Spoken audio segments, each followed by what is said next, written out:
Hey everyone, before we get into this episode, I want to let you know about my free guidebook called Music Production Essentials.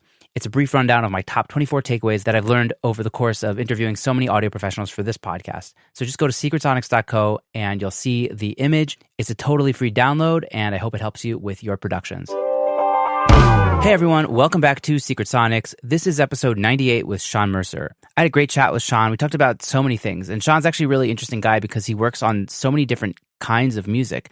So we talked about his journey, how he came up in local bands, his approach to production, his unique approach to drums specifically inside of production. We talked about communicating with artists, educating them about the process and being generous with that information. We talked about mixing and so much more. So I think you're going to love this conversation. So with all that to say, here's my conversation with Sean Mercer here on Secret Sonics. You're listening to Secret Sonics, a podcast exploring the creative side of music production. Join us weekly for honest conversations with real-world music producers and audio professionals.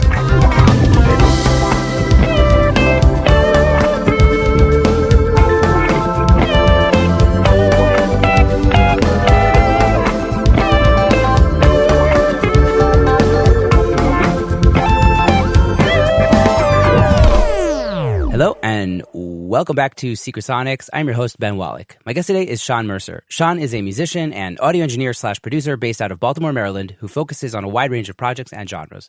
Former guest of the show, Matt Leffler-Schulman, recommended I reach out to Sean, who's graciously agreed to join me on the air. So with all that to say, welcome to Secret Sonics, Sean. Thanks for having me, Ben. Happy to be here. Yeah, absolutely.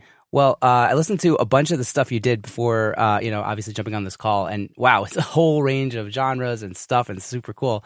But let's take it back to the beginning, I guess. How did music begin for you and how did that kind of lead you down the production and audio journey? Oh, man. That's always it's such a tough question. Like, when did it all start? And I don't know. If I'm being honest, the story is probably not that cool, but a set of speakers that I actually still have in my house. My parents had 4 speakers in the living room. It was kind of a quadraphonic setup. And I remember, must have been, early 90s, and there was a Better Than Ezra song on. And I used to sit next to that speaker, maybe 5 years old. And right at the end of the song, there's like this little voice that you can't even hear that says, yeah, that's right. But so small that even on headphones, you'd really have to crank it to hear it. And I would sit right next to the speaker waiting for that moment. And I don't know, just the idea that you could put whatever you wanted into a song and leave these little sonic nuggets has kind of always stuck with me. So I remember that's the first record I ever got because I saw a music video and just was like, I got to have that. And I think I was, in first grade or something. Yeah. Wow. There's something about the magic of audio when we first realized oh my God, whether it's hearing stereo panning or, through headphones or recording a song off of the radio onto a cassette deck or whatever it is, there's something about that magic that thing. What is that?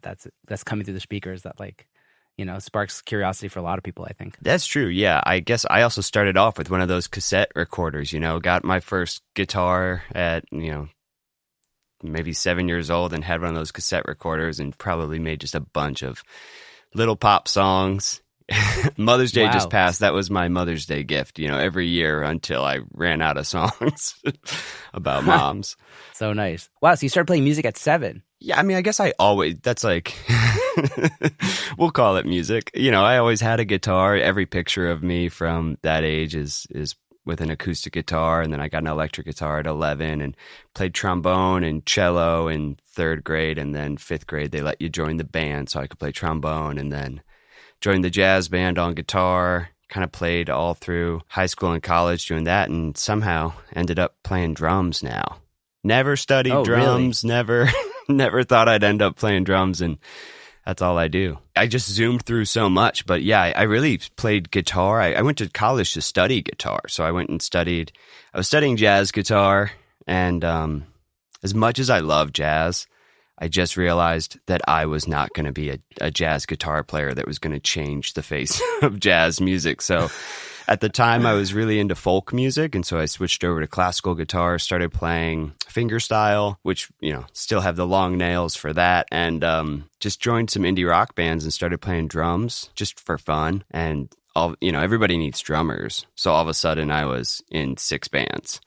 And it was like, wow, I don't play I thought guitar. that was the reputation for bass players. You know, I'm a bass player. And I was like, you know, it's like easy to get a gig if you're a bassist, right? Totally. Just gotta, you know, lay down the eighth notes. Right. Yeah. Everyone else played guitar. Right. Totally. But I guess drums is a similar vibe. Wait, as you were. So you're playing in like 6 bands. Continue with your story. You know, throughout that time I'm producing. So it was kind of really conducive for me, although it's a catch-22. If you're in every band, then you don't get paid to make records. So it's hard to make a living. You know, it's like, when I would start out, people would be like, hey man, could you play drums in our band? And you're like, yeah, I would love to, but does that mean I have to record us for free if I'm in the band? You know, how does that work? 'Cause you're 19 years old and trying to make sure people want to make records with you. But I ended up playing in a bunch of bands and just touring and getting a couple labels and toured throughout that period. Just kept recording throughout that whole time. So I was actually working at Mobtown Studios here in Baltimore with Matt Leffler-Schulman, who was on the show previously. Learned a lot under Matt, but the way that was set up was, we're really skipping around here, but I don't know about you, but I never really had the opportunity outside of college to study underneath another audio engineer. I was never a classic intern. By the time I started at Mobtown, I interned there my last semester of college. Matt kind of just gave me free reign at that point. He was like, hey, you do the vocal day, you know, or you handle guitar tracking on this one. Only a couple times was I ever there kind of underneath somebody trying to set up mics, or they were telling me what to set up. Yeah, it's a common thing that people are missing these days in the industry. I did have like an internship, but it was like not a very busy studio, and I really didn't get the tools that maybe if I had been in like a very big studio, I would have gotten from somebody who's more knowledgeable than me. Yeah, I think it's something that's seriously lacking for people coming up now. Although they have all these resources online, obviously, but it's a different kind of resource than like actually having a person to learn from and like having that mentor. Definitely. Now that it's probably, 12, 13 years in the past for me, you're like, was there something I missed? Have I just been making it up the whole time? And that really, I know I have. Totally. I mean, we all are to some extent. I think even being in the studio is one thing, because I worked with Matt a lot and some other engineers, and we would get together and do shootouts. So you've got all that together, setting up mics, but even mixing at a certain point becomes like, if you've never had the opportunity to work under Tony Maserati, like, you don't know how to mix a Beyonce record. No way. You're just making it up. Totally. Well, reverse engineering it, like finding different steps maybe to get the same results. Oh yeah, there's so many different ways to do it, and that's something I learned really early on. I had a friend who would make just great records when we were young, Justin Chapman. And I would always ask him, how'd you get that sound? Or I'd show him a record. I mean, what do you think about this? How do you think they did that? And he was like, there's like 400 ways to do that. And there just really are. There's so many ways to get to that crushed drum sound, or that shiny vocal, or that super compressed sound you're hearing that maybe is 4 things layered, so you've still got transients coming through. Yeah. Wow. So you're playing in these bands, you're getting a degree in college, then you're interning at Matt's studio, or I guess you're working there, really. Yeah. So Matt offered me a position, which was really, really cool. It was a really interesting time. I was thinking about hiking the Appalachian Trail, which is here on the east coast of the U.S. Oh, dude, I've been down that I did a week on the Appalachian Trail actually when I was. That's what I did when I was 20. That was my compromise, go, right? So like, I was fresh out of college. I actually graduated a little bit early, and I thought to myself, okay, I love the outdoors. Fleet Foxes was probably a big, like, I'm listening to all this folk music. I'm like, I'm going hiking for 4 months. This is like 2007 or something. Yeah, exactly. I think that I graduated probably 2010, and Matt and Emily at Mobtown offered me the ability to move past the internship and start bringing in bands. So, there wasn't really room for an assistant engineer who would get paid to be on sessions. It was, here's the keys. If you can book bands, you can work out of our studio. Got it. Which was awesome for somebody playing in a lot of bands. I was young. Baltimore has a vibrant music scene, tons of bands, tons of artists. And coming out of music school in the area, everyone I knew was a musician and had a band. Or so it was a pretty easy time to make a lot of different records and really cut my teeth learning with friends, which is a fun thing to do. That's really cool. Yeah, I feel like people talk about going to music school, and like if you get anything out of it, it's the connections that you make there. Like I've heard that like time and again on this podcast of like people like saying, I didn't really learn anything that crazy at music school that I like wouldn't have learned in the real world, but I made connections with people that, you know, helped, you know, stimulate my career. Definitely. I mean, yeah, considering that I was studying jazz guitar and classical guitar, and also I mean, the audio engineering that you learn, at least at the school I went to, it's a music program, right? So you have to study an instrument, and then you have right. It's more than just audio, right? It's music right. as well. So you have to do a focus. So you could do education, technology, or performance. I kind of knew that I'm a jack of any, you know, like I like to play all instruments, but never really had a huge practice ethic when it came to dialing in and being somebody who's going to play. I wasn't shedding guitar for 8 hours a day because I was worried about engineering. You know, that was kind of what I wanted to do more. And I realized that being able to play any instrument was helpful, but not my ultimate goal to be the guy who could do it. Yeah. And, you know, I feel like what do you learn in those first 4 years of audio engineering school? It's like you look back and you take all that information for granted now. What phantom power is, polarity, phase, things like that. But I don't feel like I learned how to make a record. We didn't make any records. If you recorded a band, you were doing it on your own time, you know?